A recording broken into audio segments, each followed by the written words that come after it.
And the power went out. I dropped my stupid microphones.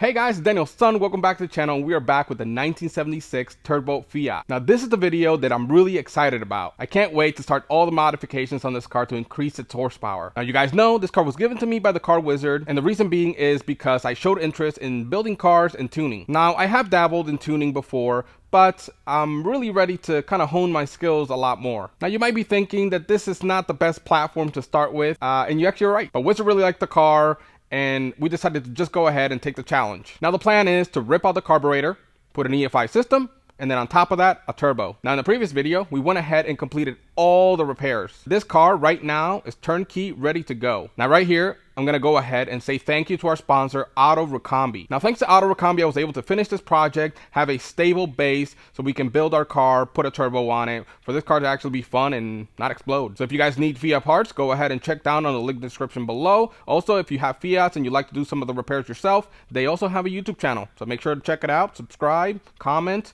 ask questions. That's what they're looking for. Now, while I've been completing the repairs, I've actually been gathering parts. And I think in the second video, I actually showed some of the parts that we have, but we got more.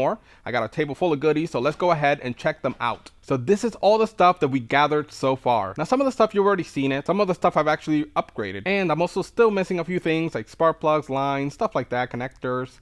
So this is not all of it just yet. I'm gonna go ahead and kind of go through them quickly and just kind of focus on the new ones, important ones. So let's go ahead and start with the turbo. You guys already know, because I revealed it in one of the previous videos, this is a turbo from CX Racing. The model number for this turbo, it is a TRB-GT25. Now the turbo kit comes with everything you need. You need your lines for coolant and oil. You have your exhaust plate where you weld your exhaust. And you have your manifold plate so you can bolt it up to your exhaust manifold. Now this right here is one of our ideas to be able to install the turbo on this manifold. Now we're trying to reuse the manifold because there's no turbo manifold that we can use for this car that'll mount the turbo. We were looking for like a factory, because these cars also came turbo for a year or two. There's not many models of those, but we're looking into that. And the way that it's set up, the turbo just doesn't fit. So we're gonna try to make our own turbo manifold and hope for the best. Now right here we have a catch can. This is from a previous project from back in the day when I worked at a racing shop. Just left over from cars, they upgraded their catch can. They don't keep the parts, so we kept them. These coils right here, they came out of Hoovie's Maserati Ghibli, the one that he drove up here with a bad head gasket, and that engine was toast. We pulled that engine out and we basically scrapped it. Mrs. Wizard took some parts, I took some parts, and I took the coils. Now the cool thing about these coils is they have an internal igniter. They're also Ferrari coils. Now right here we have a fuel pressure regulator. Nothing fancy, just a simple one off Amazon. Now right here I have like a 9 or 10 inch fan. It's left over from one of Wizard's projects, so I decided to just go ahead and use it on this one. It comes with everything I need. So it came with everything to attach it to the radiator, relays, temperature sensors that I'm not going to use, but it's all right here. It's ready to go. Now this right here, this is the ECU. This is what's going to run the engine. Now this ECU comes from Link ECU, and it is their Atom X. This is the smallest one in the lineup. It's the cheapest one, and this is perfect for this project. Now we also got the CAN Lambda module. This is basically the wideband, communicates through CAN, so we can monitor our AFRs. Now, by the way, I'm not sponsored by Link. I just really like their product. We also got about 500 feet of TXO wire. Now, this right here is an intake from a Fiat 124 Spider from the 1980s. This is when they started having the Bosch fuel injection. Now, I'll go into more detail about this later on. I'm not sure when, but we need to figure out how to connect these injectors to this fuel rail. Now, speaking of injectors, these right here came out of a Acura MDX, if I'm not mistaken. The reason I'm using these is because I have the injector data for them. Now these were actually given to me by Polo, a friend of mine. So I definitely got to give him a shout out here, and I really appreciate it. So yeah, thank you. And last but not least, this one. We're going to go ahead and talk about that. So this is the knock detected by Fowler Tuning. Now this gauge is intended for listening for knock. Now whenever you're tuning, this is something that you really want to keep your eye on because it could really destroy your engine. Now the features that this gauge have, I really like them. I reached out to Fowler Tuning and he decided to sponsor the video, which thank you, I really appreciate it. And yeah, let's talk a little bit about those features. So we have an LED strip so you can visually see when the engine is knocking. As the knock gets louder, this will start increasing, showing you, green, yellow, all the way up to red. And when you're red, that's a big problem. You also have a 3.5 millimeter output like for headphones, you know, so you can put some headphones on and listen to the actual knock. And if you check on their website, you can actually see some examples and stuff like that, so you can kind of understand what knock is on different engines and whatever, and kind of know what you're listening for when you're actually tuning. It is a 52 millimeter gauge, so it'll fit in most of those mounts where AFRs fit. Your typical AFR gauges from AEM or Innovate or whatever. And then you also have a gain knob to adjust that level. It also comes in 4 colors. The other thing that's really cool is this little wire right here, if I can get it out. So you can hook this up to your ECU so you can data log. Now, you know, in the ECU, you can set up some knock thresholds, some knock adjustments. You can adjust your timing and stuff like that based on a knock event.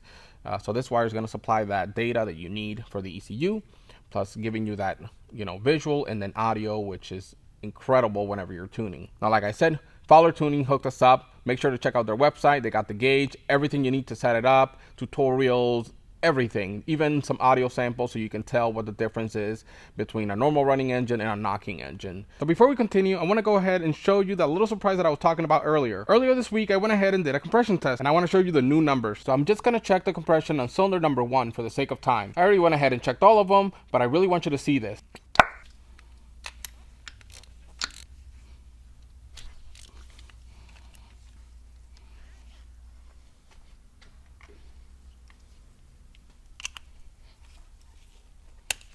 Okay, we're ready.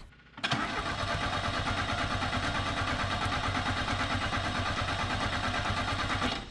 I got an empty table over there. I have a bunch of parts that I need to remove from this engine. So let's go ahead and start with this teardown.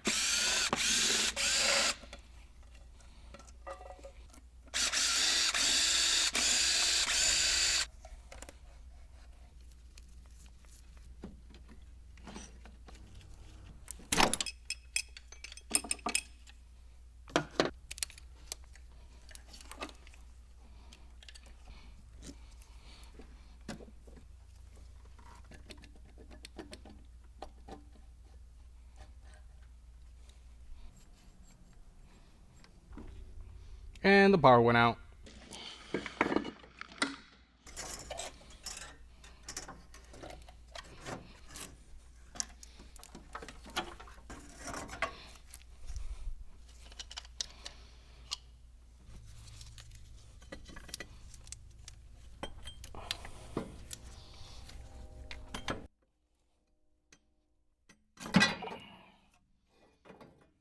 Okay, so we basically stripped down the engine. So we took the intake manifold off, the exhaust manifold off. I also been messing with the distributor. I took all the internals out. There's a reason for it, which I'm going to talk about in a later video. I also went ahead and removed the radiator. It was only a couple of bolts, a couple of hoses, and pulled it right out. I did that real quick just to take care of it. So it's been 2 weeks since that last clip. Now you might have noticed because I haven't posted anything about this car in 2 weeks. And the reason being is, like, I took everything apart and I really didn't know where to go. So I decided to put a little bit more effort, do more research, ask some people, get some help. And now we got something. And that's what we're going to be focusing on. And I'm going to show you what I've come up with so far. Now we're going through the parts on the table. You saw that, you know, exhaust U-pipe. And that's what we're going to use to mount the turbo. And I didn't know exactly how to do it, but me and Junior Mint actually figured it out. And this is what it looks like now. As you can see, this is what we decided to go with. It actually works. It's already been mocked up, and it's solid. So let's go ahead and just mock it up so you guys can see how it looks.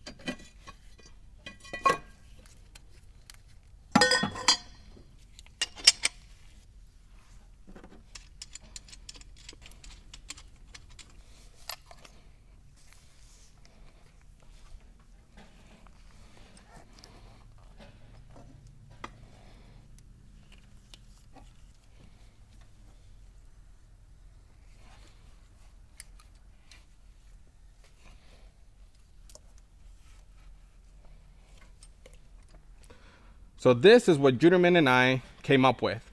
So you can see we are using the stock manifold, and you know, it goes into that V-band, or I don't know if it's called the V-band, but it works like one.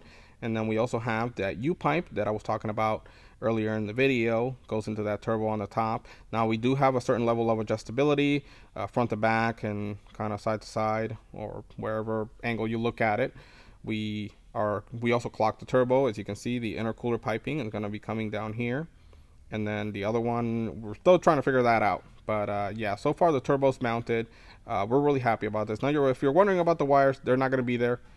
We have to cut the bracket there for the coil, and we're probably going to have to cut that bracket back there so we can actually mount the downpipe. We do have some room. It's a little bit tight, and as you can see, the turbo is not perfectly straight.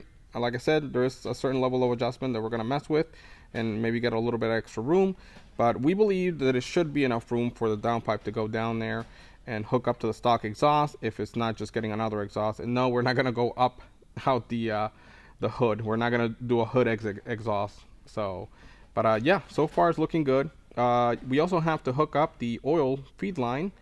So yeah, we're going to do it from all the way over there because that's really the only point. So we're going to come out from the oil pressure sender. So we're going to do a little manifold over there, send the line over here, do a drain back into the oil pan. So that should work nicely. I also have a filter, just a little performance filter, nothing fancy, for that 2.5, I believe, inlet. And yeah, now for the intercooler piping, we got something interesting that I'll be talking about later on in the video. We kind of mentioned it, me and Junior Man, and Wizard was like all for it, and he's buying all the stuff for it. It will be unique.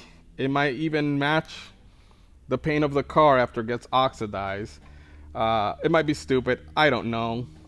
I am really excited about it though. I hope it works out. I almost forgot about the wastegate. Now the wastegate, as you can see, is not hooked up, and the reason being is that the stock position of the vacuum solenoid, it only bolts onto those 2 bolts. Now as you can see, we clocked the turbo, so it doesn't reach anymore. So we have to figure out how to hook it up, either drill 2 new holes here or hook it up to this side. I don't know yet, or maybe hook it up to here. I'm not sure. But yeah, that's something else that we need to figure out because right now we have no wastegate. So over here, now that we have the intake off, I was looking for a spot to put the NOx sensor. So we don't have the best spots here, but I did find one that'll work just fine, and it's right here. This little bolt right here. I already cleaned the area because I was test fitting it. So the follow tuning NOx sensor is gonna go right here. I still haven't decided how I'm gonna orient it, but even the stock bolt that came with it fits perfectly here. Okay, so you might notice the audio is a little bit different, and the reason is I dropped my stupid microphones. So it has an adapter, it hooks up to the iPhone, and then obviously I had my little wireless microphone. I dropped the iPhone, I broke the adapter, so now it doesn't have any communication to the phone. Now, can I use it independently? Yes, but I have to line up the audio with the video, and I don't know how to do that properly. So we're just gonna kind of move forward and keep going with the video, so bear with me. So now we're gonna do the intake. Now the main problem with the intake is figuring out how to basically put the injectors on here. It wasn't made for normal injectors. These things have a very weird setup. So yeah, but I did come up with something, or at least I think I did. Now, as you saw in the tow, we're using these injectors. These came out of MDX, if I'm not mistaken. But they basically are going to sit this way. We are going to have to clearance this area right here a little bit, so the injector sits flatter on the surface right here where it kind of jams into. Sorry for my terrible explanation. English is not my first language. Now, obviously, we need to hold this injector down because any type of boost or whatever might pop that injector out of there. So I decided to use this, which is, I believe this is for electrical conduit, and it just holds the pipe to the wall. Now the idea, I think, is that we can drill a hole here in the middle that'll fit over the injector, and we can just tighten it down and push the injector into the port right here. Then we connect the hose on top, and I'll show you exactly what I came up with. It actually works, at least the hose. I don't know about this. But yeah, that's kind of the rough idea, and we are gonna do that. We're gonna try it. These were like 70 cents, so we can at least try and see if it works. I'm gonna go ahead. This is the fuel rail. We have 3 ports, so we have this one, that one, and this one. This one's gonna be the feed. This one's gonna be the return, and we're gonna plug this off, or I might just see if we can weld a nipple where we can, test fuel pressure. We'll see if that works.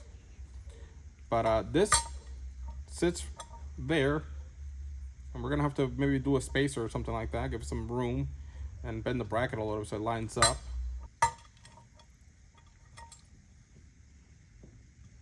So we're gonna go ahead and copy the stock setup. The stock injectors were just basically an injector with a fuel hose hooked up to this barb. So we're gonna do the same thing. Now you might think, well, that doesn't work because these are not very, it doesn't really have a barb or anything like that. Now I already tested this with some fuel hose that I had around, and it works insanely well. Oddly enough, we have some really good clamps and the hose fits perfectly over it, and when you clamp it, it seals. We ran I believe like 50 psi through it, and it would not leak at all. And we moved it around back and forth. It was very strong, so I feel confident that it'll be perfectly fine. Now this piece right here, this is a fuel line that we're actually going to use.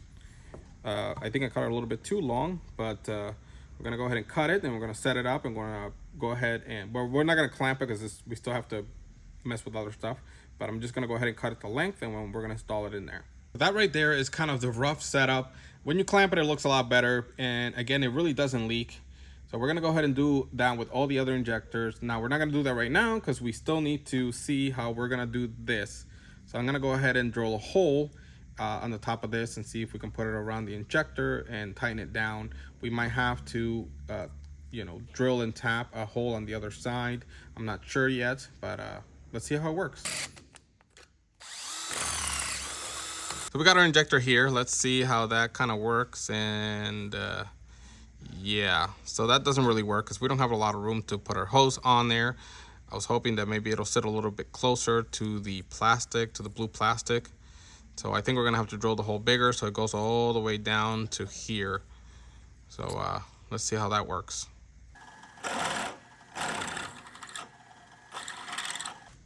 Okay, let's try that. Okay, so that does not look like it fits, even though I did measure and I used the right drill bit. Seems to be a little bit too tight, but maybe that'll work in our favor. Let's try to see if we can just put a knot on there and tighten it up. Let's see what it does. Okay, so it actually bolted up, and the injector's actually in there pretty tight, honestly. There might be a little bit, I might have to modify it a little bit here to get the connector on there, but now I'm not happy with it. It doesn't look that great. I don't think it'll hold up for a long time. Yeah, I don't think I need this tab on this side either. Honestly, I just don't like how it looks. I need to figure out something a little bit better. At least I tried. Maybe this will give me an idea for something else. But yeah, I'm not very happy with that. So we're gonna go ahead and test fit the EFI intake. We're gonna see how it looks. Anything that we need to attach, like the gas pedal cable or the throttle cable, I mean. So we can just kind of see how it looks, what we're missing, and what do we need to get.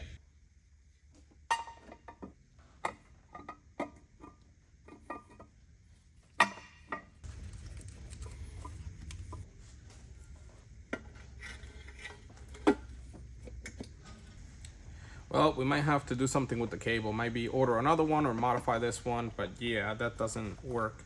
This gap right here gets taken up whenever you push the throttle. It just kind of pulls in and you get no throttle action because this is what's moving, not the throttle. So we're gonna have to figure something else out. Okay, since I had all the parts laying around, I decided to make a quick modification to the stock cable. All I really needed was this section right here. So just a metal pipe, also another metal pipe, just to kind of put these together. And then I put heat shrink tubing over this one just to protect it from the elements, stuff like that, seal it back up. I had a new wire. These are leftover from the 308. I think something Wizard bought back in the day was lying around. I used that, but let's see how it works. Now the cable's really long inside of the cabin, but I will be attaching it to the pedal, which is pretty easy, and obviously cutting it to length. But that is full motion. When we were talking about the turbo, I mentioned that we also need to start adding the pipes for the intercooler. So we have to connect the inlet for the intake manifold to the intercooler, which is up front. Obviously, you do that with some elbows, some pipes, and stuff like that. Now, most people obviously use your typical silicone hoses and aluminum piping. Me and Junior mentioned that maybe copper would be cool. And Wizard was like, sure, let's try it. Now, I don't know if this is a good idea or not. Wizard was into it and he decided to buy everything. So I'm like, okay, well, let's try it. Worst thing is it doesn't really go well. Let's go back to, normal silicone and aluminum. But yeah, I got an elbow right here. I honestly don't know how this is gonna turn out.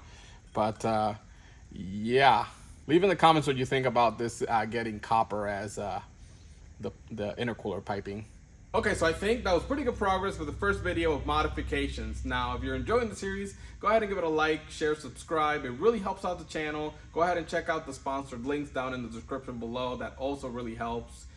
You know, that way we can get more sponsors in the future to help build stuff like this. Next week, we got more parts coming in because we really have to finish up the turbo and the intake, get that all completely installed. We have to get the intercooler done, and we also need to focus on fueling. Now, the wiring is probably gonna be the next to last video on this series. That's gonna be a lot of work. I'm still working on it. I have to build a harness from scratch pretty much, and I wanna incorporate as much from the stock Fiat into the harness. Now, on that note, I really appreciate you guys watching. I will definitely catch you on the next video.